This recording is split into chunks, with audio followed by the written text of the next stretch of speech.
Est-ce que je peux parler?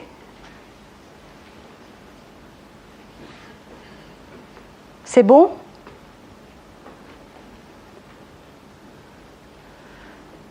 Je veux dire, je vais parler, mais faut que j'y aille tranquillement, vous savez, parce que j'ai jamais été du genre très bavarde comme ça. J'aime garder les choses pour moi. Il y a des gens qui appelleraient ça réservé ou je sais pas quoi. En fait, ce serait plutôt genre introverti. Hein? Je suis plutôt une personne du style introverti. Je pense que ça vient beaucoup de comment tu as grandi, ça, vous savez, la famille et tout. Et il y a juste que j'ai fini par être introvertie plus qu'autre chose. De toute façon, je trouve que souvent, quand tu demandes des trucs ou que tu poses des questions, il n'y a jamais de réponse. Nulle part. Et tu peux redemander des millions de fois, mais c'est pas demain qu'on va te donner une réponse. À propos d'entendre, vous m'entendez bien? Non? Ça va? J'imagine.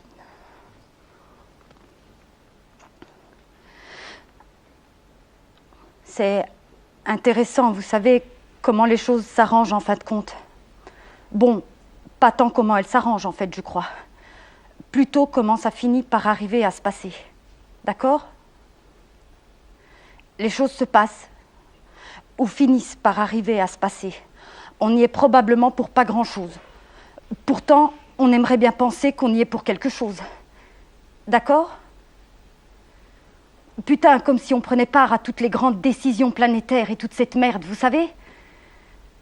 Mais...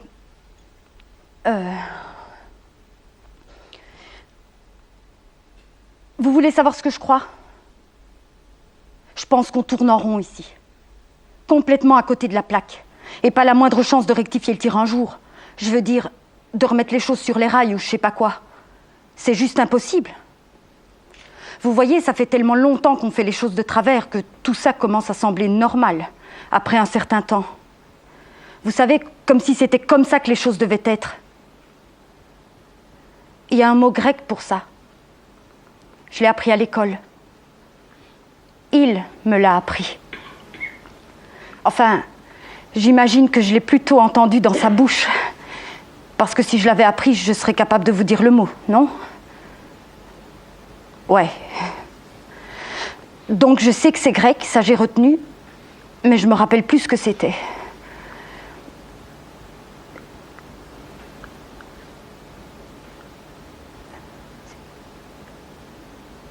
Non. C'est trop loin tout ça. Ça avait quelque chose à voir avec le monde. Le tout. Qui se serait désaxé ou quelque chose qui serait parti dans la direction opposée au bon cours des choses. Et c'est la faute aux gens ou aux mortels. C'est ce qu'il disait, mon prof. Ce sont les mortels qui sont à blâmer. Vous voyez, il disait que c'est simplement... Et ça, j'ai jamais compris. Peut-être que j'étais pas assez attentive, toujours le même problème, mais... Il disait que tout ça venait du fait qu'on est des mortels. D'accord? Bon. Donc, tous nos problèmes viennent du fait qu'on est des mortels. Ou des humains. C'est ce que mortel veut dire. Et c'est parce que nous sommes ce que nous sommes, c'est-à-dire ces mortels, que ce serait genre notre faute.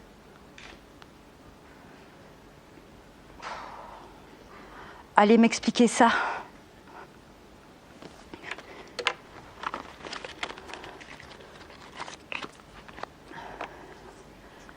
Vous savez, des tas de fois, j'arrivais pas à démêler ce qui sortait de sa bouche. Il était pourtant vraiment calé. Hein. Il avait genre 2 diplômes de je sais pas quoi, et malgré ça, il avait envie de travailler dans une école publique. Je trouvais ça vraiment admirable. J'étais dans sa classe. Enfin, parmi d'autres. C'était sa première année. C'était génial. Il nous emmenait, ma classe en tout cas, faire des tas de trucs. Des voyages d'études, genre des visites de musées, et même une fois à Chicago. C'était le pied. On y était allés, on devait être à peu près 25 dans le bus et je me souviens, on roulait sur cette route, on longeait le lac là-haut. Putain que c'était beau. Il avait tourné la tête, je veux dire mon prof, Il était assis à côté du chauffeur et nous, on avait tous le nez collé à la vitre et les yeux écarquillés. Chacun d'entre nous avait les yeux rivés sur cette eau. Alors il a fait arrêter le chauffeur à une sortie et il nous a laissé descendre et on a eu droit à environ 15 minutes pour courir sur la plage. C'était en novembre. Pour se courir après, se lancer des cailloux, enfin ce genre de truc, quoi. Et tout ce que je faisais, moi, c'était de me tenir là, au bord de l'eau, à regarder venir les vagues. Comme ça, dans mon petit anorak rouge. Et je sais pas, mais je me sentais comme une astronaute, ou une espèce d'exploratrice du temps, peut-être. Genre un éclaireur ou quelque chose, envoyé sur Terre juste pour voir pourquoi ces humains en faisaient un putain de plat pareil et que je voyais tout ça pour la première fois. Vous savez, je m'en souviens encore. C'était genre comme dans ce film avec les singes et le type là. Vous voyez ce type là, il fait la plupart des pubs pour La planète des singes. Voilà, c'est ça le film. Vous vous rappelez ? C'est quand il galope sur la plage et qu'il réalise qu'en fin de compte, il est chez lui, après tout, et qu'il n'y a pas de retour possible. Alors il crie et tout, il lève les poings au ciel, mais il reste prisonnier de tout ça aussi, genre. Il est saisi d'une espèce d'effroi admiratif face à tout ce qu'il a vu. Je veux dire, c'était mieux que ça. Peut-être juste à cause de l'âge que j'avais à l'époque. C'était mieux. Mais ça me fait quand même un peu penser à ça. Ouais, je vous assure.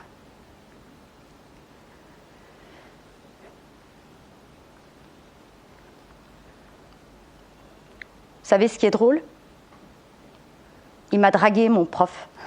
Ouais. C'était pendant une de ses sorties. Ouais. Mais pas celle-là. Hein. C'était quelques mois plus tard, au centre océanographique. Ça m'a foutu une de ces putains de trouilles. Au début, je comprenais même pas ce qu'il était en train de faire.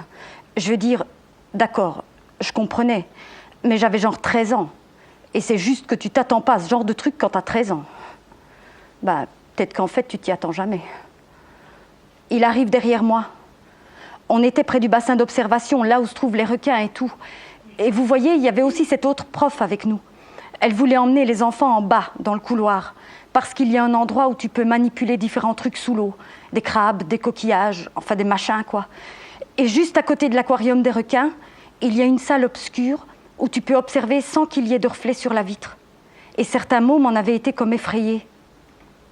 Mais moi, les requins et tout ça, ça m'a toujours fascinée.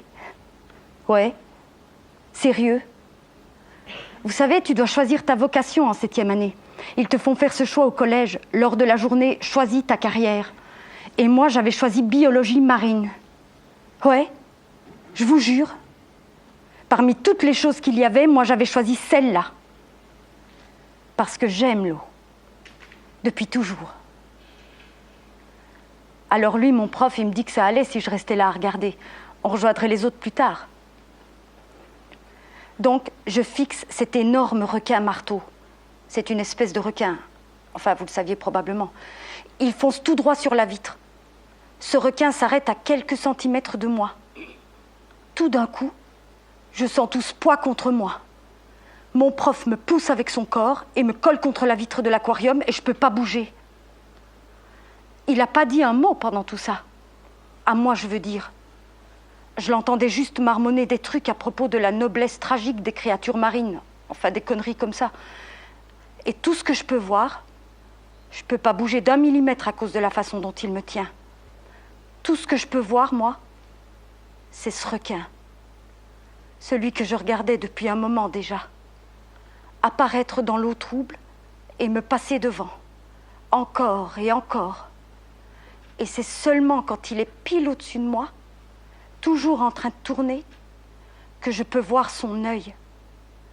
Il tourne et frôle la vitre, et justement à cette même seconde, son œil vire au blanc. Ça m'a flanqué une de ces putains de trouilles. J'ai jamais oublié cette sensation. Ce poids sur moi alors que ce requin marteau continuait à tourner. Et quoi? Merde, c'est facile de faire peur à un gosse, non?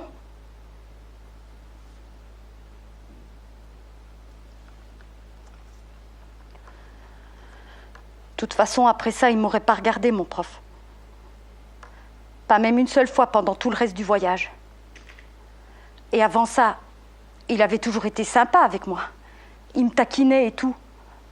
Je veux dire, pas méchant, hein. Pas du style lourd ou comme ça, je crois pas. Non, j'étais vraiment pas le chouchou de la classe ou quoi que ce soit. Il était juste genre ouvert avec moi. Il plaisantait. Et il me montrait des photos dans des magazines. Du style, après ce machin de carrière, il s'est mis à accrocher des photos de fonds sous-marins en classe et à apporter des bouts de corail qu'on devait examiner. On commençait à être copains, je pensais. En tout cas, c'était amical. Parce que bon, c'est dur, je trouve, quand même, pour un prof qui bosse genre dans un collège où tout le monde s'en fout royalement. Les mômes, ça veut faire du sport, danser, traîner avec les autres. Enfin, vous voyez. Donc, quand tu tombes sur quelqu'un qui, en fait, s'intéresse, comme moi, et je m'intéressais vraiment. J'étais pas la plus douée ou celle qui se souvenait absolument de tout, comme j'ai déjà dit. Je m'intéressais sincèrement aux choses. Je voulais apprendre. D'accord?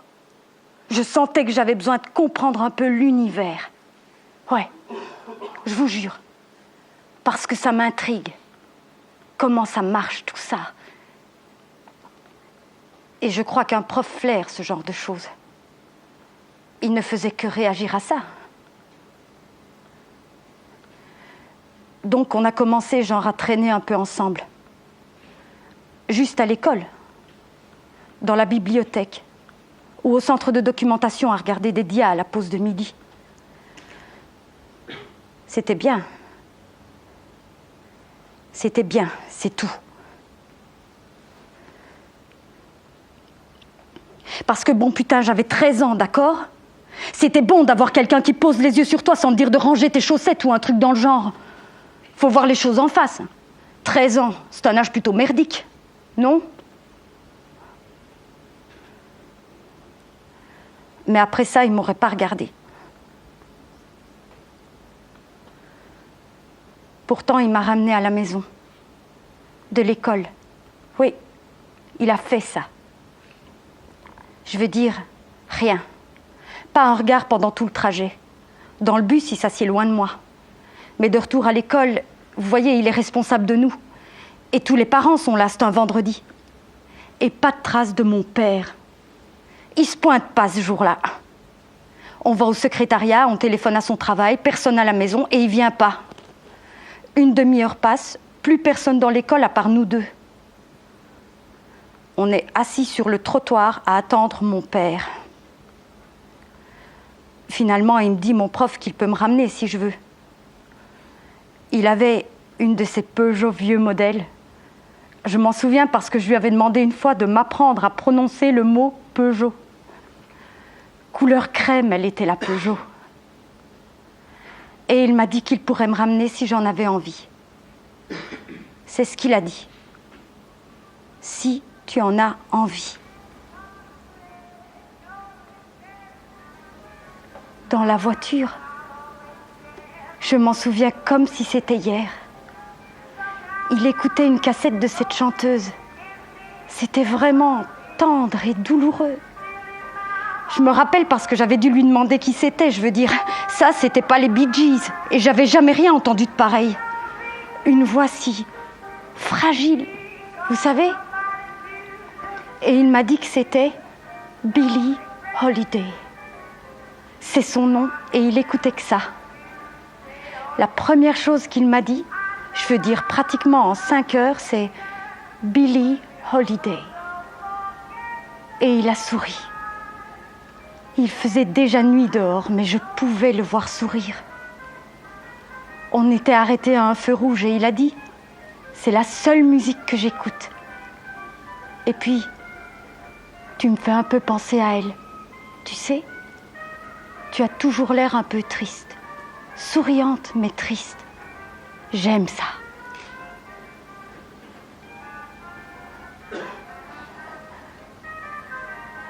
Ça veut dire quoi, ça, putain, vous savez? Parce que bon, attendez, des trucs de ce genre, ça se dit pas à une môme de 13 ans, d'accord? Ça se fait pas, c'est tout. Parce qu'à partir de cet instant-là, elle sera à toi, à tout jamais, et je le pense. Si tu fais ça, elle sera à toi.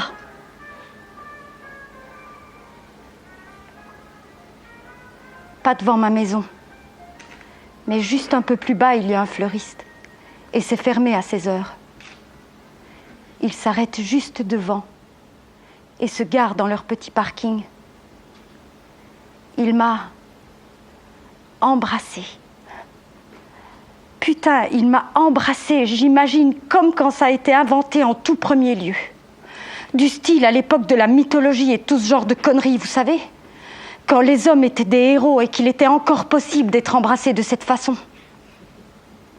Et après ça, c'est toute ta vie que t'attends son retour. Et tu peux encore sentir ses lèvres sur les tiennes des années plus tard. Parce que les baisers à cette époque, ça voulait encore dire quelque chose. C'est comme ça qu'il m'a embrassée.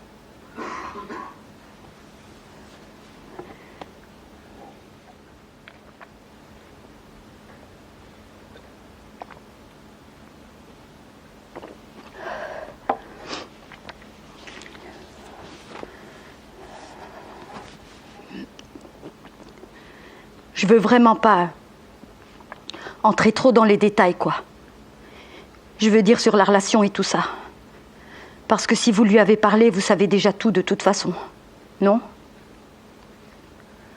Peut-être même plus que vous ne voudriez. On a commencé à se voir. Enfin, vous savez, autant qu'un prof peut se permettre de voir une fille de 13 ans. C'est ce qu'on a commencé à faire. C'est ce qu'on a fait. Et je sais bien ce que vous pensez à rigoler et tout. Vous pensiez que tout était de ma faute, ou que c'était un pervers, ou quelque chose comme ça. Mais vous n'auriez pas vraiment raison, en fait.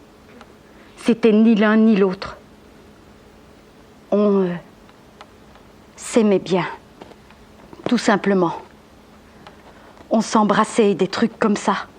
Pas plus, mais des baisers et des câlins, genre. Je me glissais dans sa classe à midi, juste quelques secondes parfois, et on se faisait des câlins. Juste ça.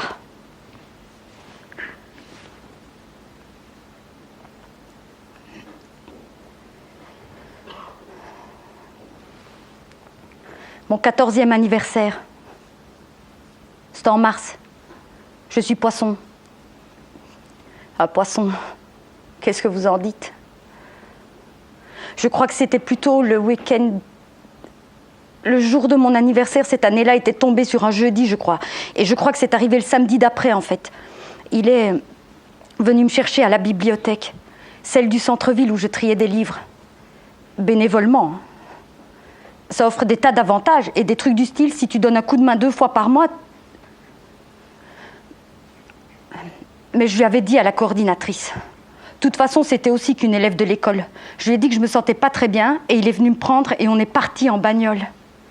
Je lui ai demandé où on allait et il m'a répondu « c'est une surprise ». Donc, je me suis installée tranquillement dans sa bonne vieille Peugeot. Le toit ouvrant était ouvert. Il faisait super beau. Et je me suis laissée aller à écouter le vent souffler. Le vent, plus Billie Holiday qui chantait tristement dans les baffles à l'arrière.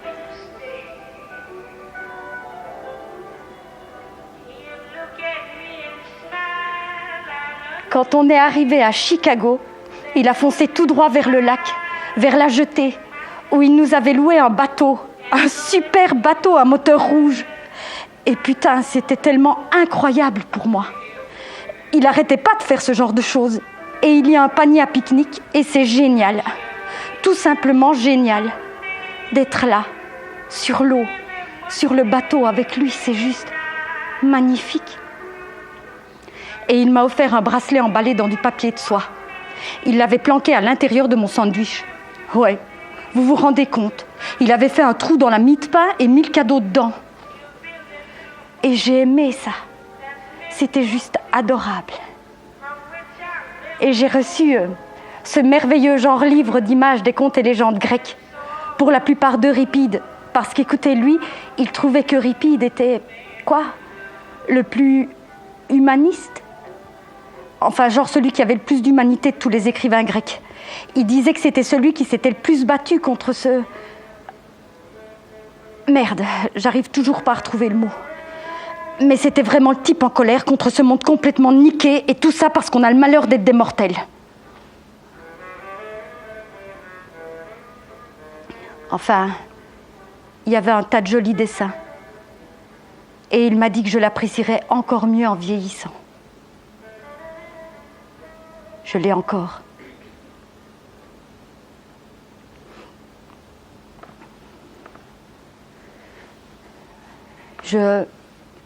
J'ai appris pour le bébé que j'allais en avoir un fin avril.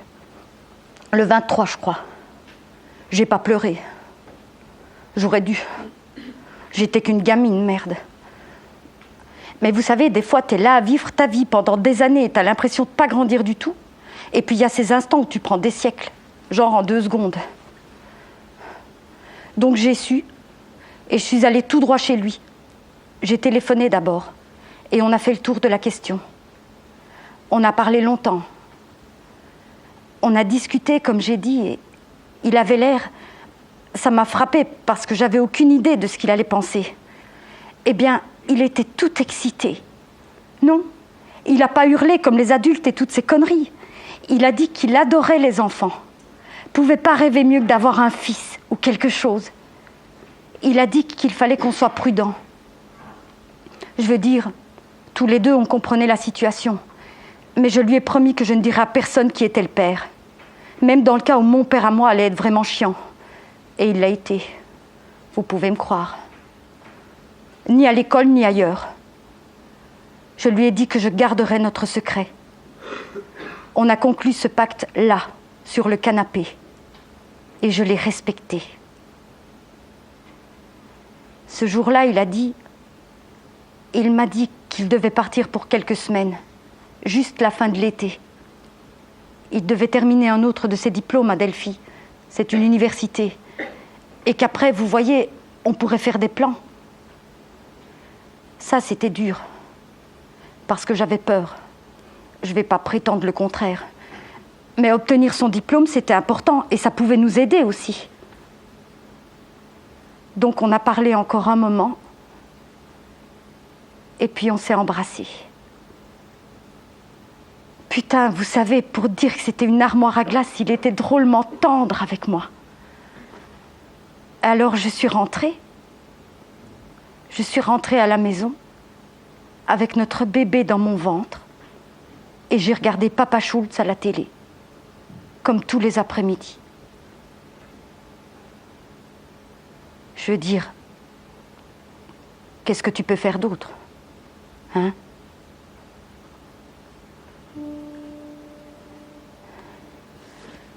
J'ai juste besoin d'un peu d'eau.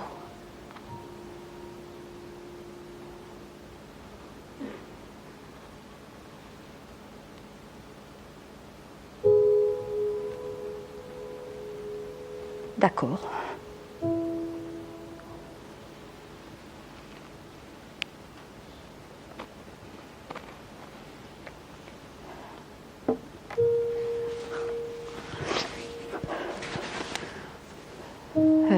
Quoi d'autre?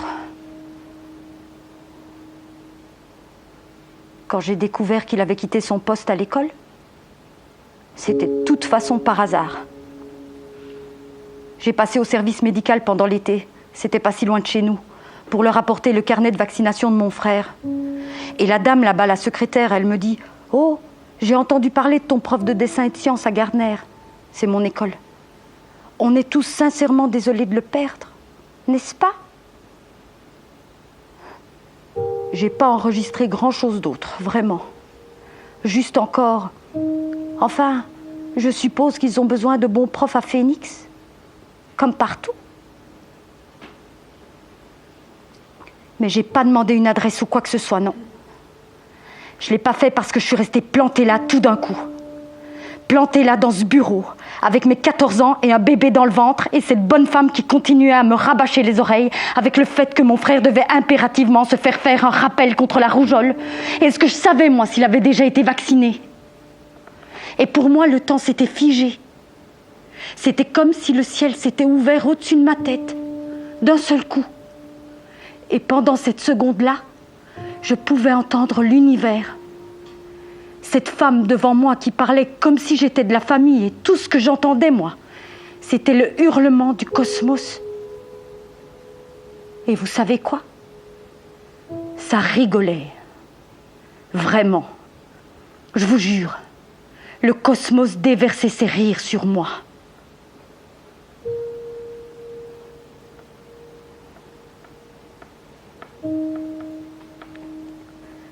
Comme je disais, il y a tout un tas de conneries que vous n'avez pas besoin d'entendre 2 fois. Et j'en veux pas de votre pitié, d'accord? J'en veux pas. Donc on va passer sur les trucs vraiment durs. Quand je l'ai annoncé à ma famille et qu'on m'a retirée de l'école. Le déménagement chez ma tante, ça vous dit quelque chose? Je vous l'avais déjà dit? Ou si je ne l'ai pas fait, j'en avais en tout cas l'intention. Cette histoire a rien de particulier, vraiment. La seule chose qu'elle a d'intéressant, c'est qu'elle m'est arrivée à moi. Vous savez? Et de toute manière, Billy, c'est mon fils. Billy. William. Bref, il est né. Un petit garçon merveilleux. Vraiment assez génial et...